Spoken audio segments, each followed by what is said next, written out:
Hey guys, it's Stephanie from Janku, and today I'm going to show you how to take a PNG and create an SVG with it.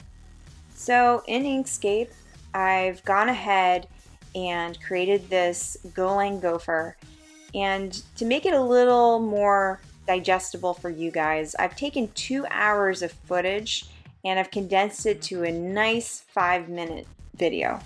I'm not going to go through all the methods I've used to create the Go Gopher, but I will say the best tool by far and the most powerful tool I've used is the Bezier tool. And that allows you to create straight lines, curves. This image right here where I'm trying to do the eyes, they're not perfect circles, so I went over and traced the eyeballs. The more nodes that you can create, the more detailed you can get with the lines. I'm using the Bezier tool for everything, even the little detailed lines, a little mark in the nose. You can create curved lines by going to the fill and stroke window and go to stroke style. You can take those lines and make them, the corners more curvy by selecting, there's a middle window there for a curve. So there's a lot of different tools you can use.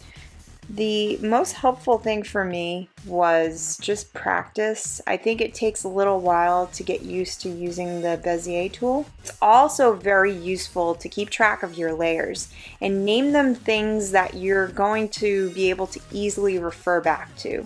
So if you're looking at the right panel, the top window, it says layers. If you don't have that available on your Inkscape window, just select Shift, Control, and L, and that should bring up the window. But make sure when you're hitting that plus sign and you're adding a layer, just be as descriptive as you can, because you'll find that once you're done with creating the SVG, you're going to be moving the layers up and down to the right places, and you're going to see that more later in this video. After I've traced the whole gopher, I'm going back and tracing the shading. At first I was trying to make it so the shading wasn't too exact, but I realized afterward that these separate objects are important to be exact, because I'd like to do an animation with them later.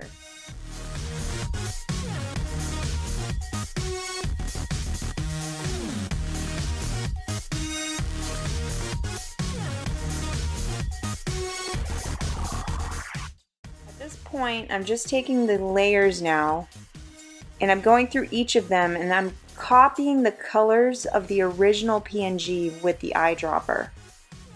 So you'll notice everything is kind of disappearing, reappearing. I'm using the little eyeballs. If you look on the top right window on layers, there's these little eyeballs, and you can click on them. When they're closed, you do not see the layer anymore. You can also lock layers. You notice the lock right next to the eyeball, which you can select if you don't want anything done to the layer. That's so useful when you're trying to go through and let's say you already fixed the layer, it's all set, ready to go. Just click the lock, so that way you don't accidentally make any changes that weren't supposed to happen.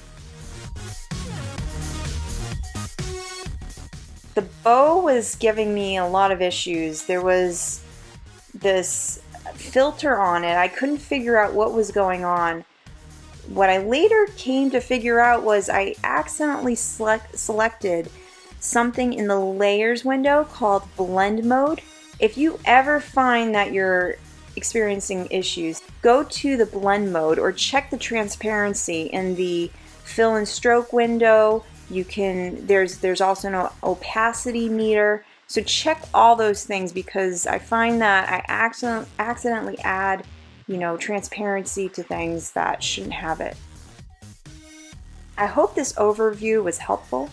Please let me know if you have any questions. I'm happy to answer. Thanks for watching. Tune in every Wednesday to check out our new tutorials in Inkscape.